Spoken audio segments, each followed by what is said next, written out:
Uncommon Wisdom. The Life and Teachings of Ajahn Panyavaddho. Written and compiled by Ajahn Dick Sila-Ratano. This audio recording was produced solely for free distribution. You are welcome to share the recording with others, but it should not be sold under any circumstances. The Dhamma expositions compiled for Part 2 of this book have been reworked and expanded for this audio recording, with the intent of giving the listener the full range and richness of Ajahn Panyavaddho's Dhamma teachings. Several new recorded discourses have also been added to the last section. Preface by Ajahn Sumedho. It is important that Venerable Panyavaddho's biography is being written and published due to the efforts of Tan Ajahn Dick, who has been close to this most venerable and reclusive monk. Ajahn Panyavaddho spent most of his monastic life at Wat Pa Ban Tad, a remote forest monastery in Udon Thani, northeast Thailand. He trained and practiced under the guidance and support of one of Thailand's most respected bhikkhus, Tan Ajahn Mahabua, now best known in Thailand as Luang Ta Mahabua. I arrived in Thailand at the new year of 1966 after serving in the American Peace Corps in Sabah, Malaysia for 2 years. At that time, there were very few Western men taking ordination in Thailand. I came to Thailand with the deliberate intention of ordaining and to receive teaching and instruction in Buddhist meditation. I lived my first 6 months in Bangkok, investigating the possibilities for ordination and beginning my initial efforts in meditation at a Buddhist temple in Bangkok. At this time, I met Tan Ajahn Mahabua at Wat Bowaniwait and was told about his disciple, Ajahn Panyavaddho.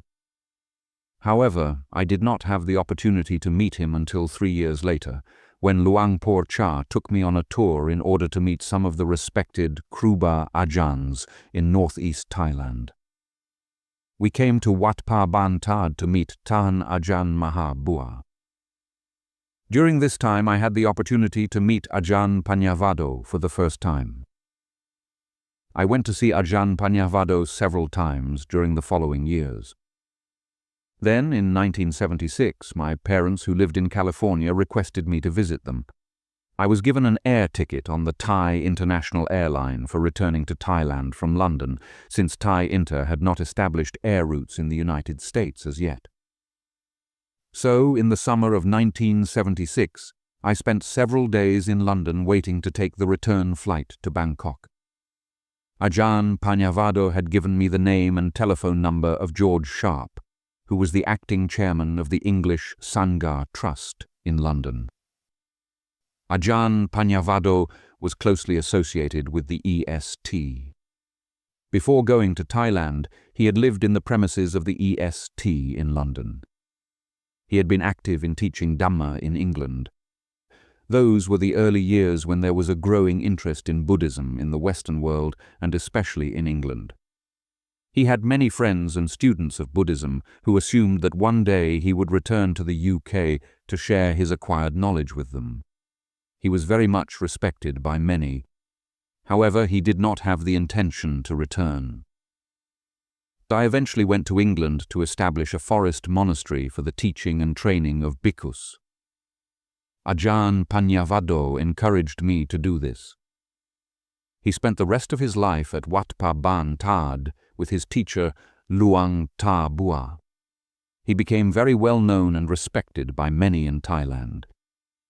He passed away in 2004. The generation of Buddhists in England that remember him is now very old or dead.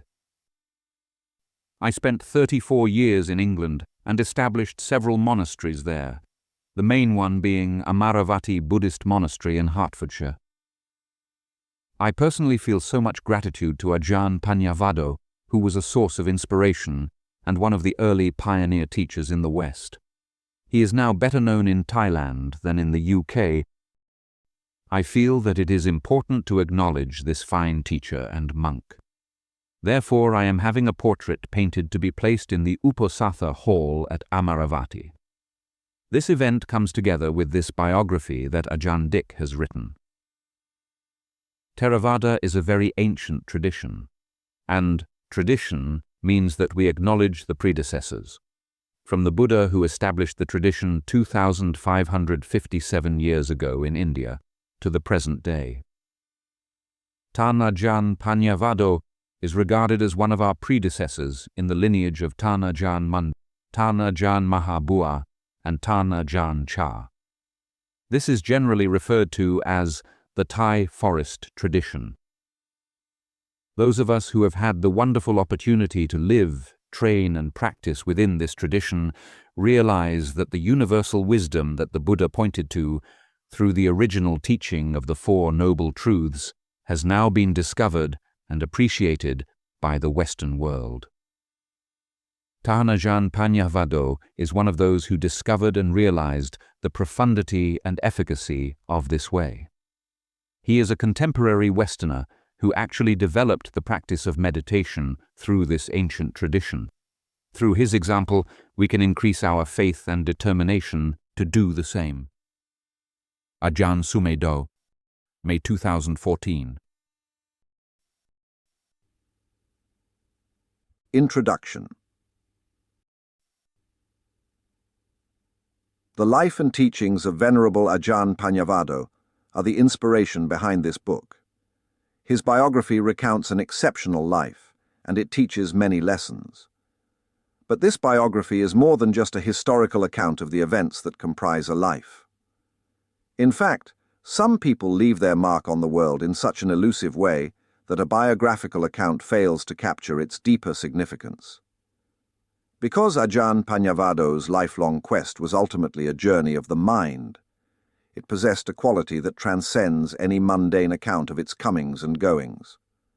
For that reason, the biographical sketch presented here is intended to render not so much the facts of a life, but rather a more essential type of truth about the essence of a person.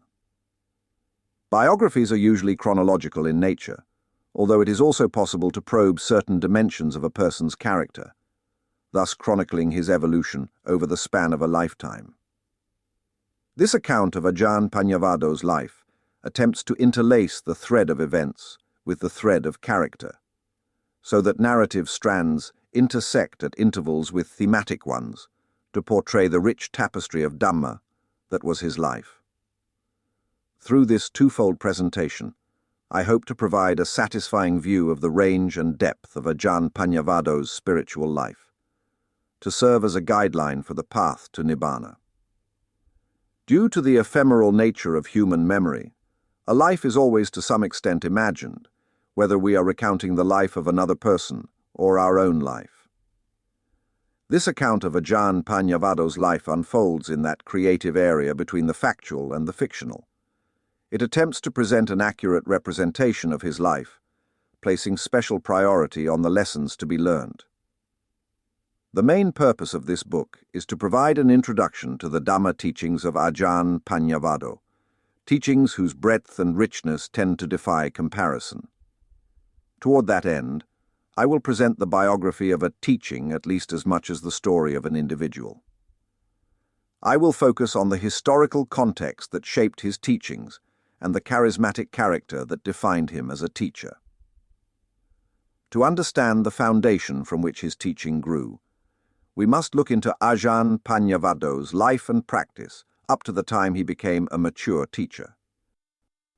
In his formative years, Ajahn Panyavaddho constantly sought refuge in his mind's ability to think logically and arrive at reasoned conclusions.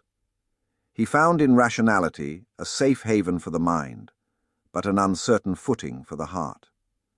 Motivated to resolve that tension, he probed deeply into Buddhist practice, using cause and effect methods, until he discovered the limits of conditioned reasoning. It was in this border area between the conditioned and the intuitive that he reconciled the two. His teachings were often an attempt to take cause and effect reasoning methods to their ultimate limits, and then to go beyond them entirely.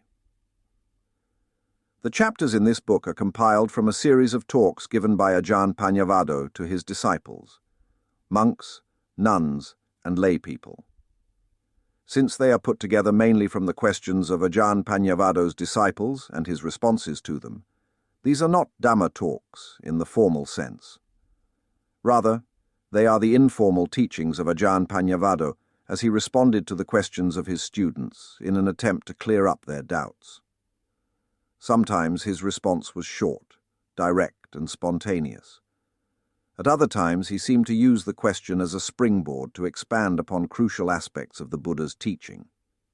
Through those exchanges, he always managed to bring his students back to the essence of Dhamma. Ajahn Panyavaddho was a unique Dhamma teacher of uncommon wisdom. He had the ability to connect all the diverse aspects of Dhamma to a central theme, making the complexity of Buddhist teachings comprehensible to monks and laypeople alike. His life and his teachings have therefore assumed a patriarchal significance in the annals of the Western Sangha. It is hoped that through this presentation of his life and his teachings, Ajahn Panyavaddho's presence can be invoked and remembered as an inspirational guide, friend, and teacher of the Buddhist path. Biography of a Teaching. Life. Chapter 1. On the barren terrain of India's Deccan Plateau, several days' journey south of the Ganges Plain, where the Lord Buddha walked the earth and awakened mankind, rich veins of gold run deep through the land. Antiquity records the mining of gold in the folds of these wind-swept plains. Over the millennia, kingdoms flourished and kingdoms perished in rhythm with the fortunes of those seeking this precious metal. Half a millennium ago, the last of these kingdoms fell into ruin and vanished. Its name was Kolar. With the fall of the kingdom, Kolar became a barren and thorny plateau where gusty winds blew unchecked, and the land remained rocky, arid, and uninhabited. Then, in 1873, an adventurous British soldier leased the land from the Maharaja of Mysore and began digging. The earth refused to relinquish its treasure so easily. For several years, he dug in vain, until the famous John Taylor and Company from Great Britain was brought in to supervise the project. The enterprise finally struck gold in 1880 at an outpost called Urgaum. By 1883, 4 mine shafts were operating full-time, and the Kolar landscape changed rapidly. Colonial bungalows with colourful gardens, clubhouses, hospitals, schools, and long rows of huts for the labourers mushroomed up from the plains. Mine shafts began to dot the landscape as more and more veins were struck. It was there, 40 years later, in the gold fields of India's Mysore state, that the life of Peter John Morgan began. He was born at 7:45 a.m. on October 19th, 1925 at Urgaum, Kolar Gold Fields, the site of the first mine shaft excavated by British engineers. The time and place of his birth would be significant to the trajectory of his life.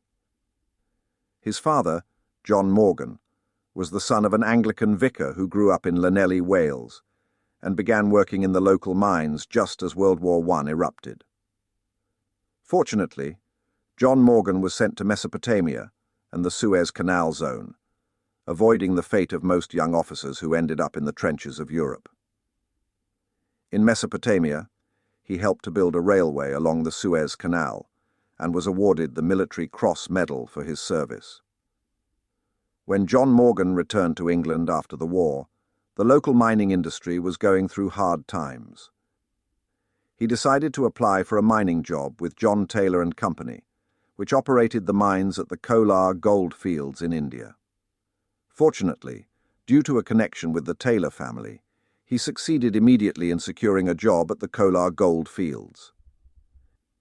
In 1924, John, accompanied by his wife Violet, travelled by steamer from England to India. There, John assumed the position of assistant manager in the mines. India at that time was still part of the British Empire. The couple took up residence in the British mining community at Kolar Gold Fields, which was well known for its colonial ambience, where rows of well-appointed majestic bungalows were flanked by manicured lawns and big shady trees. Electricity was still a novelty in India in those days, but Kolar gold fields was one of the first places in the country to enjoy its benefits. A hydroelectric dam, built by the British, provided electricity for the mining, milling and stamping operations of the gold fields. With electricity for the bungalows as well, British employees enjoyed luxuries such as ceiling fans and electric lights. Before long, a large, flourishing town sprang up in a once desolate wasteland, complete with most of the conveniences and institutions of European life. As a result, Kolar gold fields became known to the British as Little England. Peter grew up in the mining community's multicultural milieu, a mingling of Europeans, Anglo-Indians and indigenous labourers drawn from the neighbouring Tamil and Telugu regions. Every family of means employed a retinue of domestic helpers. It was a small town, and everyone knew everyone else. The different classes all mingled freely. His mother, a simple, good-natured woman, took pleasure in kindness and generosity. Nannies, housemaids, gardeners, sweepers and tea-boys were all treated as part of the family. Peter's earliest memories were of the repetitive sounds and movements of the mining operations, the siren whose whistle regimented the lives of the labourers, the giant hoists with thick black cables that lowered men into the belly of the earth, and lifted out cages filled with ore, the echo of ore-laden trolleys rattling along cavernous underground passages crisscrossing between the shafts, the rumble of rock bursting deep underground that rattled windows and cracked walls, and miners streaming out of the shafts at day's end, dark and sooty with the underground dust, talking in loud voices about mundane everyday matters. Occasionally Peter accompanied his father to the mine shaft and watched as the electric motor unwound gigantic reels of cable that lowered the elevator car into the mine shaft. He watched with awe and alarm as his father's head slowly disappeared below ground. He gazed at the cable, unwinding long after his father was out of sight, and waited until the elevator car reappeared. Peter's father had a knack for crafting things with his hands, and he often improvised playthings for his son. He began with simple toys like spinning tops, wind-blown kites and rolling wheels, and eventually went on to devise complex mechanical toys with moving parts, such as a fire truck or a steam engine. Occasionally, he also bought Peter cast-iron mechanical toys. It soon came to be that if it moved, Peter was fascinated. He enjoyed watching his father while he made the toys and soon learned how they were put together. His father explained what he was doing in simple language, and Peter began to understand the principles behind their mobility. Before long, he was able to repair a broken toy by himself, turning to his father for help only as a last resort. Of all the toys, a little red racing car that his Aunt Nana brought from England most fully captured his imagination. It was a toy unlike any he had seen before. It was sleek, handsomely built, and sped across the floor, seemingly of its own accord. A key wound up the mechanism that powered the front wheels. True to its name, the car raced across the floor when fully wound. Clockwork toys had become popular in England in the mid-1920s. A simple one like Peter's car offered an excellent tutorial in miniaturized mechanical engineering. But because the mechanism in the little red race car was fully encased under the bonnet, Peter did not understand at first how it worked. He was far too captivated by its fast acceleration and careening trajectory to pay much attention to the mechanics. However, after the racer had ricocheted into the wall once too often, damaging the delicate wind-up mechanism, the time came for him to look under the hood. Peter's gaze followed intently while his father disassembled the toy, recoiled the mainspring, and patiently explained how the mechanism worked to create movement. Peter learned how the winding of the key added energy to the system, tightening the metal spring, storing the energy until it was released by a set of gears to power the wheels across the floor. He learned that it is hard to squeeze sturdy metal into such a small space, and that was why the spring stored energy so effectively. The harder one worked to compress the spring, the more energy it held. But Peter needed no reminder of that power's limitations. If he got more than a minute's entertainment for 30 seconds of winding, he was doing well. Peter's enjoyment of these mechanical toys and his fascination with how they functioned unleashed a natural disposition for logic and the power of rational thinking. This ability to think logically and to arrive at reasoned conclusions became a refuge for young Peter as he struggled to cope with the changing circumstances and allegiances of life. After a somewhat sheltered and uneventful existence at the Kolar gold fields, he was unexpectedly yanked out of British India and the enclave of Little England to be deposited on the other side of the world in England proper. In 1932, after much deliberation, Peter's parents decided to send him to England to receive a full and proper education. 7-year-old Peter filled a small trunk with his personal belongings and travelled by train to Bombay, where he and his family boarded a large mail steamer. The steamer sailed straight across the Arabian Sea and into the Red Sea by way of the Gulf of Aden. Peter had never sailed on a steamship before, and the journey became an indelible part of his childhood memories. He was captivated by the ship's movement, the bow ploughing through the swelling waves and the stern churning out its wake. He wanted to learn its secret, and also allay the tedium of gazing out onto an endless expanse of sea in every direction. He tried to work out the answers, but when he had little success, he turned to his father for inspiration. With his customary calm and patience, his father explained the basics of how the steam engine worked. Using boiling water as a starting point, he showed how mechanical motion was produced by the steam it created. He explained the workings of the two basic components of a steam engine, the boiler to generate steam and the motor to drive the crankshaft that propelled the ship.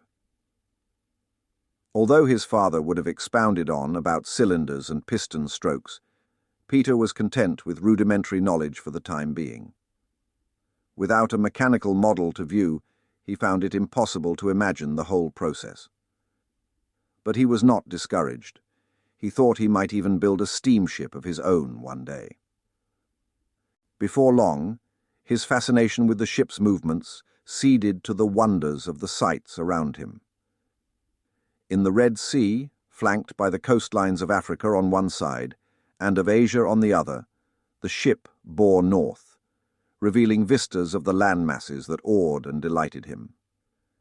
He was never to forget the vast arid landscapes bordering the Red Sea, nor the strong winds and blinding dust storms that forced them to retreat below deck several times during the passage.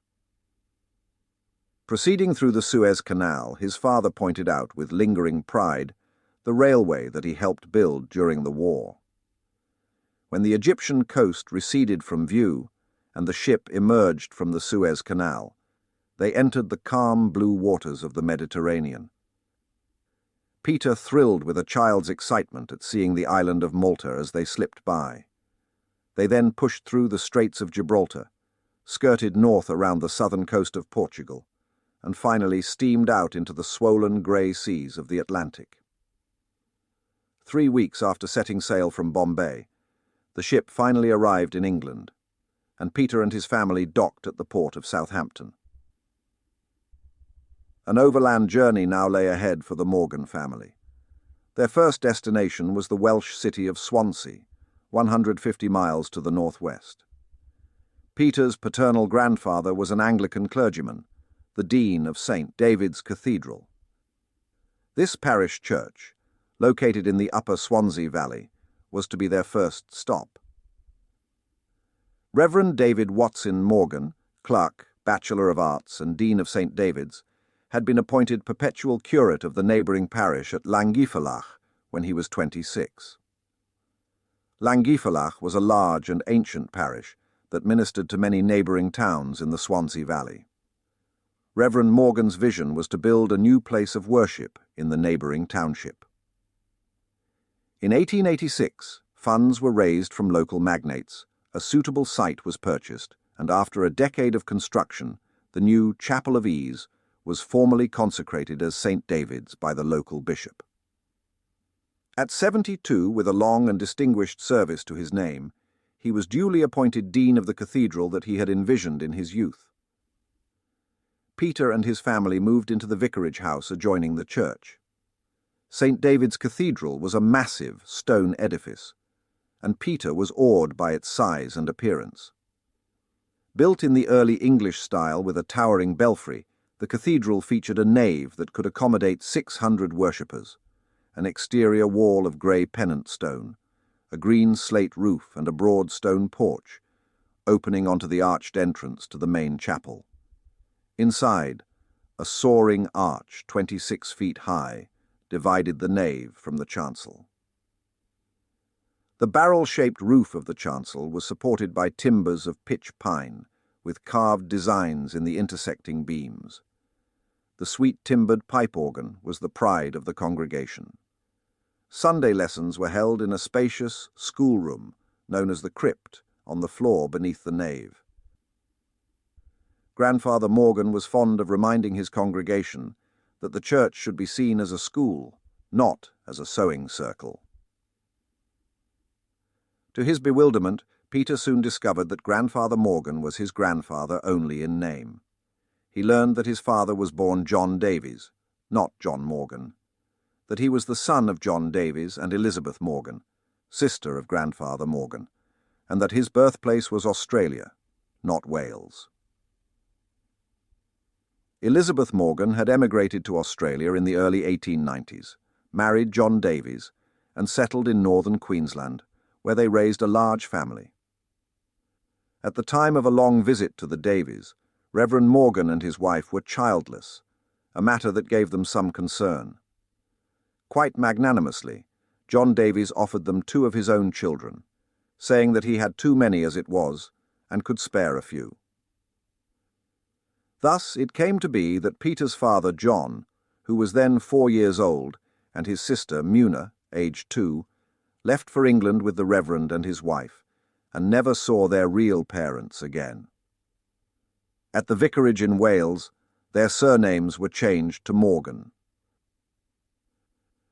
Not long after their arrival at Grandfather Morgan's, Peter and his family were on the move again. The plan was to leave Peter at his mother's home with his maternal grandparents, who were to assume responsibility for his education.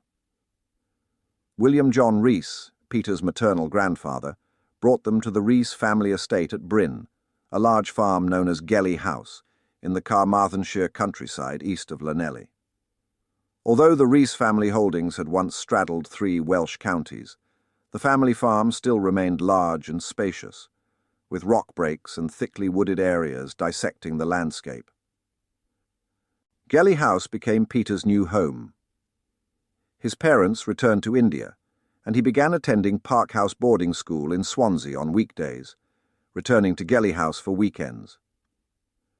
Gelly was a fairly large Victorian-style house made of brick with a slate roof, with a large porch and garden in the front, and a large walled garden in the back. The main traffic in and out of the house took place through the side door, the front entrance being used only by visitors and on special occasions. Peter was given a room to himself on the upstairs floor. Peter found the change both exciting and frightening. Everything was new and challenging, with so many unknowns. He also felt removed, being so far from home and somewhat confused by the rush of events, so many novel sensations in such a short time. His parents' departure had left him with a sinking feeling of abandonment. He understood their reasons for dropping him off in Wales, but the disadvantages felt immense, and the apparent benefits appeared hollow.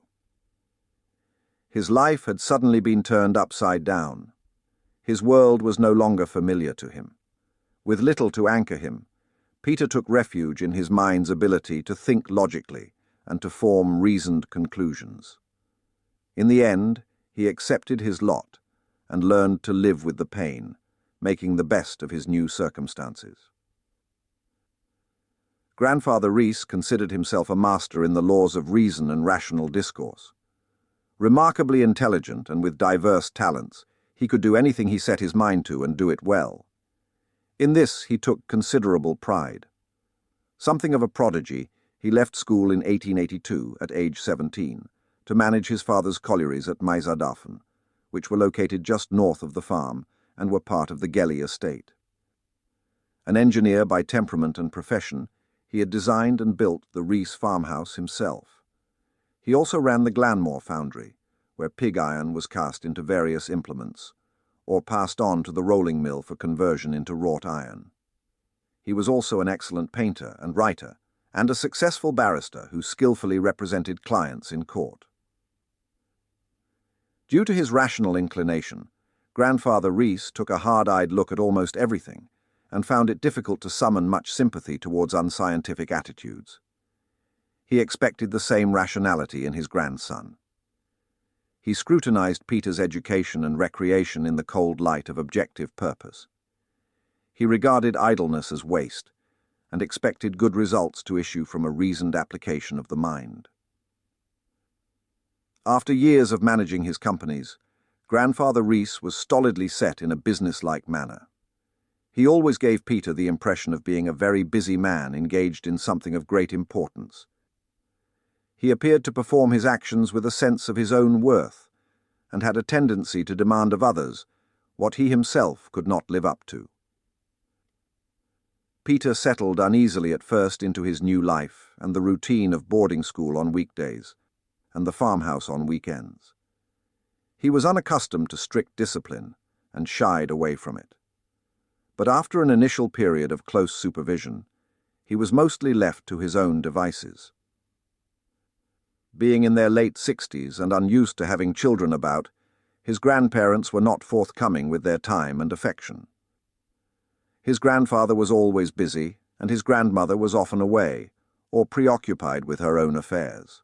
Neither showed much sense of humor. Grandfather Rees also proved to have limited patience. He had constructed a beautiful workshop next to the farmhouse, which naturally caught Peter's fancy. It was stocked with an array of instruments and tools. Although he wasn't a mischievous boy, he could not resist having a go at them. He always found an excuse to enter and poke around. When Grandfather Rees discovered his whereabouts, he barked out his displeasure with mild anger, scolding Peter for messing up the place, then chasing him out the door. Peter found his grandmother to be a bit eccentric. He rarely saw her, as she usually appeared only at tea time. She made a hobby of being ill. She was either off in London convalescing at a nursing home or being nursed at the farmhouse by a staff of servants. With a shy manner and a gentle voice, she was a kind person, but she knew nothing about children. Peter often played with the servants, finding them congenial and down-to-earth companions. He felt more comfortable in the kitchen than in the dining room, and often took his toys there to play when the weather did not permit playing in the garden. His grandmother did not object. She realized that boys were bound to be untidy, and she preferred a mess in the kitchen to disorder elsewhere in the house. Her attempts at affection were awkward. Feeling shy, Peter often received her demonstrations with a solemn face. Grandfather Rees dutifully sent Peter off to the boarding school every Monday morning. Nevertheless, he was skeptical of the education Peter received. Suspicious of rote learning and believing firmly in learning by doing, he was determined to provide Peter with a technical and mechanical education at an early age. As part of this strategy, and as a means of keeping him constructively engaged, he bought Peter a Meccano set. Meccano was the brand of a popular model construction set designed on the principles of mechanical engineering. More than a mere plaything, it was designed to teach children how to build mechanical models and animate them with basic levers and gears. With his Meccano set, Peter could now design and build his own machinery and mechanical devices. The Meccano set came with instructions for building a variety of models: a sports car, a cargo ship, a double-decker bus, a dump truck, and a motorcycle. It gave him the components and the technology: perforated metal strips, plates and girders, tiny nuts and bolts, and wheels, pulleys, gears and axles to make the models move. The only tools he needed were a tiny screwdriver and a few small wrenches, and the only limits to the models he could create were limits imposed by his imagination and ingenuity. As Britain entered the age of aviation, and Peter's imagination soared with the idea of flying, he became preoccupied with model airplanes. He sensed, with a child's intuition, that steamers would soon give way to air travel. At first, Peter took the model airplanes apart and reassembled them to see how all the parts fit together. To learn the basics of powered flight, he started experimenting with ready-made lightweight models that used a wound-up rubber band as their means of locomotion. Eventually, he began to build his own models from special kits, which included a clockwork mechanism to rotate the propeller in flight. Meccano also made a series of specialty kits that included components for airplane construction, with interchangeable parts for making realistic models of various types of aircraft. These kits included an instruction manual for building the airplane and detailed instructions involving the mechanical principles required for maintaining an aircraft in flight. Working with these kits, Peter was able to fit the fuselage of each model with a clockwork motor, which rotated the propeller and drove the landing wheels at the same time. His collection of model airplanes steadily grew, many of them being quite sophisticated. With practice and fine-tuning, he achieved smooth, powerful long-distance flights. In 1938, at the age of 12, Peter discovered the radio. Encouraged by his grandfather, he acquired an old crystal radio set, which he promptly disassembled to ferret out its working principles. In the process of learning how the radio worked, he discovered the fundamentals of electrical circuits. Once he understood the principles and the parts, he was ready to make his first radio. He started by building a simple crystal radio receiver, collecting inexpensive parts here and there, a length of wire, solder, a wooden breadboard, for his model. He was resourceful. He fastened a lump of crystal to the breadboard for the circuit, sharpening one end of a thin brass wire to a point and pressing this cat's whisker into the crystal. Together, these parts formed the detector element, which picked out the sound wave from the radio wave. He learned to drill holes, mount components, thread wires, assemble parts, and wind up just the right amount of wire to form the coil that would capture the right radio frequency. Then, he experimented and fine-tuned his work until he got the volume and sound quality he wanted. Radios and other simple electronics became a passion that consumed most of his leisure time. He threw himself into radio technology with the same abandon he had previously shown for model airplanes and Meccano sets. A quiet and reserved young boy, his weekends at Gelly House were passed in self-imposed solitude. But it was a solitude that hummed with creativity, making Meccano motors, model airplanes, radios, and anything else that inspired his imagination. His adolescent hands were constantly molding materials to express a specific form and function. While the days passed in relative harmony at Gelly House, storm clouds were already brewing on the horizon of his cloistered life. Peter would soon find himself in the vortex of events that would upend his sheltered existence and keep him on the move for years to come. It began when his mother came from India for a visit in 1938. With her were his sister, Patricia, and his brother David, who were to be dropped off at his grandfather's house, just as he had been 5 years earlier. Before sailing back to India and out of his life again, his mother enrolled him at Tunbridge, a boarding school in Kent on the eastern coast of England, 100 miles from his home at Gelly House. It was one of the leading boys' boarding schools in the country. It offered the kind of academic curricula that his mother, Violet Morgan, believed her son deserved. Peter entered Tunbridge School as a boarder in the autumn of 1938, but his education was soon to be disrupted. It was early 1939, and war with Germany seemed imminent. The country was on the alert with the threat of air attacks on British cities, especially those in the south, and expectations of a land invasion along the southern coast. In the town of Tonbridge, tank traps and rolls of barbed wire soon appeared on the streets. Tonbridge students wore gas masks as a precaution during all school periods. As the situation deteriorated, air raid sirens began sounding almost nightly, prompting the boarders to hurry into underground shelters, where they passed the night until the all-clear signal sounded at dawn. Before long, the atmosphere at Tonbridge was no longer very conducive to academic study. Meanwhile, Peter's parents in India were becoming increasingly alarmed by reports from home. The south of England had become too dangerous. They transferred Peter to Wood Norton Hall, a boarding school to the northwest of London, and, they hoped, out of harm's way. It was a slightly down-at-the-heel preparatory school, set in the rolling Worcestershire countryside, and having at its hub a rather pretentious baronial estate that once belonged to Francis, Duke of Orleans.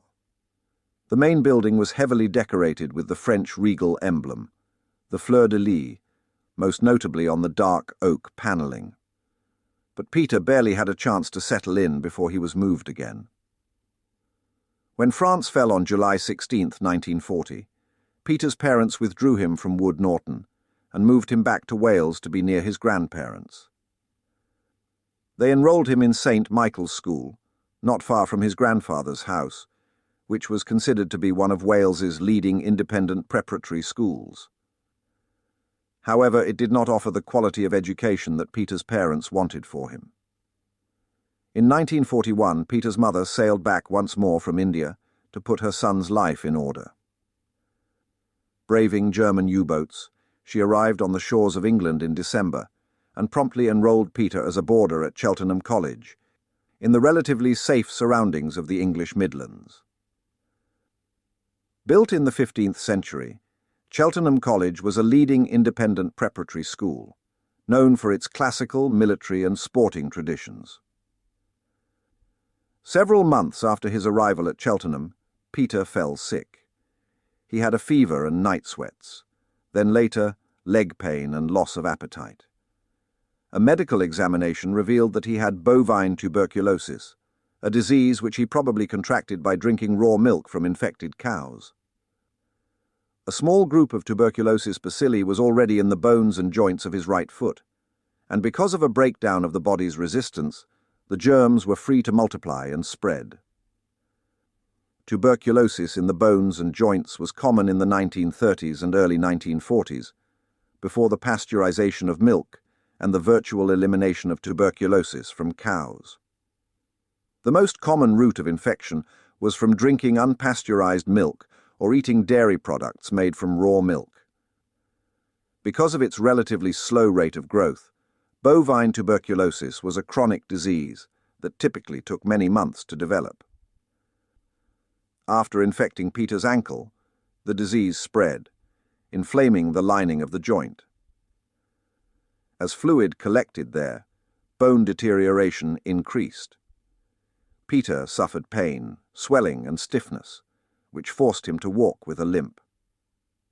As the disease worsened, abscesses appeared in the infected tissue. In 1941, there was no cure for tuberculosis. Instead, a regimen of rest and good nutrition was prescribed as offering the best chance for the patient's immune system to recover and wall off the disease. Sanatoriums were recommended as the preferred places for treatment, especially in the beginning stages of the disease. Continual rest, a balanced diet, and abstaining from excesses of any kind were prescribed. Consequently, patients were exposed to plentiful amounts of fresh air and good food. Peter was admitted to a countryside sanatorium. As part of the treatment, his hospital bed was placed on the open-air veranda where he lived for months in all kinds of weather, including snowstorms. When his condition failed to improve after several months of therapy, the doctors decided to operate. The surgeon found that Peter's right ankle bone had a chronic tubercular infection. To save the foot from further damage, he cut away the offending portion of the ankle bone, cleaned the tissue, and fused the ankle bone to the adjoining bones. For the rest of his life, Peter would live with an ankle that was frozen in place, with none of its normal mobility. Though he was eventually able to walk, always with a slight limp, he never regained full use of his right leg. He would later claim that although this disability had definite disadvantages, it ultimately saved him from the unfortunate destiny of serving in the military during the war. Given his passion for airplanes, he would probably have served as a bomber pilot and would have incurred grave karmic consequences for his actions. His right foot was encased in a stout plaster cast for 9 months to prevent any movement in his ankle joint, while the fused bones healed. He got around by using wooden underarm crutches. It was difficult at first because it required considerable upper body strength to manage the crutches. With constant practice and unyielding determination, however, his shoulders and hands developed a size and strength that would become prominent features of his physical appearance for the rest of his life. Peter spent the following summer at his grandfather's house in Wales. Still believing firmly that fresh air was the best cure for tuberculosis, his mother arranged a summer house in the garden where he spent the whole summer while she nursed him back to health. He was often seen sitting in a chair on the veranda with his mother at his side. To enhance the fresh air therapy, his chair was mounted on a turntable mechanism so he could maneuver it to face the direction of the sun. He busied himself by building increasingly more sophisticated radio receivers. In late summer, the cast was removed and the operation declared a success. He could walk again, but tubercular arthritis lingered on. His foot was still swollen and tender when he returned to Cheltenham in the autumn to continue his studies. His mother signed on as an assistant matron and moved to the school to be with him. There she helped the housemaster's wife and looked after her son at the same time. Peter resumed his studies with good-natured acceptance and without a trace of self-pity or bitterness about his swollen foot. It seemed that his foot problem did not really change his life in any significant way. He was never discouraged by it, nor did he blame it as having ruined his life. He was by nature not very outgoing or social anyway, so he remained his rather taciturn and reserved self. He also never had much time or inclination for sports and competitive games. He disliked cricket, and he had no interest in playing rugby, a fact that saddened his father, who loved sports and had been a very good rugby player in his youth. In his spare time, Peter continued to experiment with the radio, taking sets apart, modifying their components and putting them back together. His room at Cheltenham was strewn with radio parts. By that time, radio technology had become more functional with the invention of the vacuum tube, making it possible not only to receive weak signals, but to amplify them as well. Peter found it easy and natural to apply his knowledge of building crystal sets to building vacuum tube sets. Once he had collected all the necessary components, he set to work and assembled this new and more powerful radio receiver. As always, he experimented with his design until he was able to improve the quality and functionality of the device. He tried out different speaker designs until he achieved the best possible sound characteristics, which enhanced the quality of his listening experience. During the war, food shortages, clothing shortages, and the lack of other basic necessities became a fact of life. Strict rationing was imposed and remained in effect throughout the 3 years Peter attended Cheltenham College. Fruits, vegetables, butter, flour, milk, sugar, meat and fish were usually in short supply, and the amount allowed for each child was carefully monitored. In fact, a scarcity of fresh milk may have inadvertently resulted in Peter drinking the infected milk that caused his bout with tuberculosis. Due to this ongoing health issue, the school authorities felt it important that Peter's school dinners include sufficient fruits and vegetables and a full meat ration. Being situated in the countryside, Cheltenham managed to supplement its students' diets with fresh game caught in the surrounding countryside. The school ploughed up sports pitches to grow vegetables. Still, to Peter the food was rather boring, with rabbit stew and tripe and onions frequently appearing on the menu. Because of textile shortages, Peter had to make do with clothes that were still serviceable, while his mother mended the splits and tears in others. In the classrooms, a shortage of basic equipment meant that students could not perform experiments of their own. Rather, the instructor had to perform the experiments for the whole class. However, the hardships had a positive benefit as well. They instilled in Peter an appreciation for ingenuity, moderation, and resourcefulness that would remain with him for the rest of his life. In contrast to his interest in the analytical methods and careful reasoning of the practical sciences, Peter showed little enthusiasm for organized religion, even though his paternal grandfather was an Anglican minister, and Cheltenham's curriculum had an Anglican bias. Relying on his intellect, Peter excelled in his studies and graduated from Cheltenham College on schedule. After graduation, Peter moved to London. In April of 1944, he entered Faraday House Electrical Engineering College, located on Southampton Row, to pursue a degree in electrical engineering. Faraday House was a specialist college that provided a university-level education in electrical engineering. It was recognized by the profession as being a pioneer in the use of sandwich courses, combining theoretical study with practical field experience. Peter lived in Hampstead with his sister Patricia, who was studying architecture. They arrived in London in the midst of nightly German bombing raids that were soon replaced by V-1 flying bomb attacks across the city. Although the old borough of Hampstead was not as badly affected as were some parts of London, powerful explosions occasionally sounded in Peter's neighbourhood. Always curious, he would walk to the site later in daylight to inspect the large craters. His period of study at Faraday House saw Peter's development into a mature young man. He was fundamentally motivated to learn, to acquire knowledge. He took the initiative himself, without needing any outside encouragement. Nor did he need strict discipline to keep focused. It was instinctive, arising naturally from his person. During classes, he was likely to ask incisive questions of his professors. And even though he may have anticipated the answers, he nevertheless listened attentively to the logic of their answers. Peter's thirst for knowledge was not confined solely to electrical engineering. Mathematics, physics, and chemistry were other parts of the Faraday House curriculum in which he excelled. Metallurgy and hydraulics attracted his attention because he could see a need for them in the overall picture of his studies. Stemming from the intellectual maturation that those studies gave him, he soon branched out into other theoretical areas that were indirectly related to electrical engineering. His larger goal became a comprehensive understanding that was not merely an ingestion of other people's concepts and ideas, but a deeper, more personal grasp of the fundamental principles in the sciences. Peter fulfilled the necessary conditions for the institutional portion of his study at Faraday House in 1946, the year after the war ended.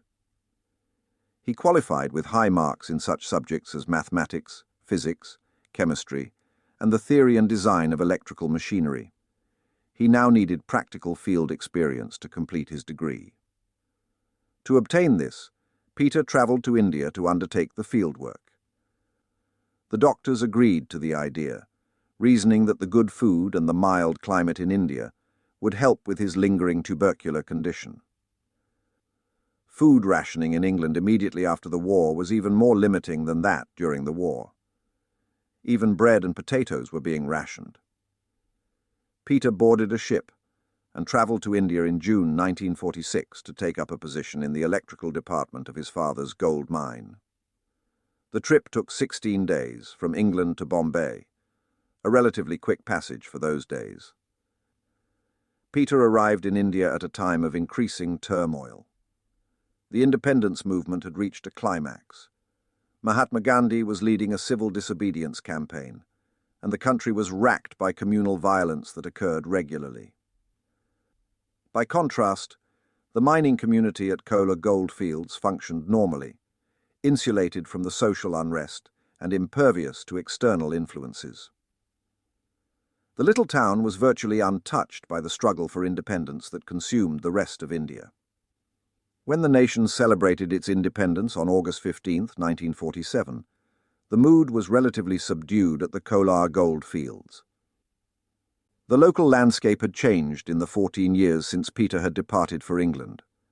A sprawling British township was now in place at Kolar gold fields, sporting ever more elegant bungalows replete with huge gardens and green lawns. Many clubs had sprung up, with tennis and badminton courts, golf courses, dance halls and swimming baths. Little England had come to resemble a typical English township. Each mine had its own bungalows and houses for the staff and separate quarters for the labourers, each house being supplied with free electricity and drinking water. A sprawling market town flourished nearby, where miners shopped for all their needs. Peter's responsibility was to oversee the operation of all the electric generators and other equipment needed to operate the mine. Reaching a depth of nearly 9,000 feet, it was one of the deepest underground mines in the world. The sheer depth placed enormous stress on the electric motors operating the hoists that lowered and raised the giant cages in the subterranean mine shafts. The lives of the miners were dependent on those machines, as was the extraction of gold ore. As Peter had a very good grasp of the theory and design of electrical machinery, he was able to repair, and in some cases rebuild, the outdated components of the mine's vital machinery. Peter occupied a spacious room in his father's colonial bungalow, which included a wide veranda. Radio equipment invariably cluttered much of his living space.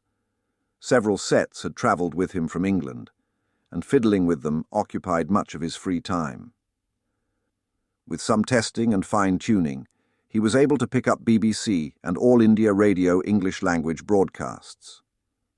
However, the news his radio equipment enabled him to receive frequently troubled him. Reports of marches, riots, and freedom speeches arrived daily. News of Mahatma Gandhi's non-violent campaign was drowned out by the uproar of communal riots in Calcutta and elsewhere. He could sense the tension, the anger, and the fear growing among the Hindu and Muslim communities, and the continuing violence appalled him. Then, 3 months before his return to England, he received the saddest news of all: Gandhi's assassination. The constant intrusion of a violent world on his consciousness dimmed Peter's infatuation with the radio as a herald of good tidings and a source of inspiration, until gradually his enthusiasm died altogether, never to be rekindled.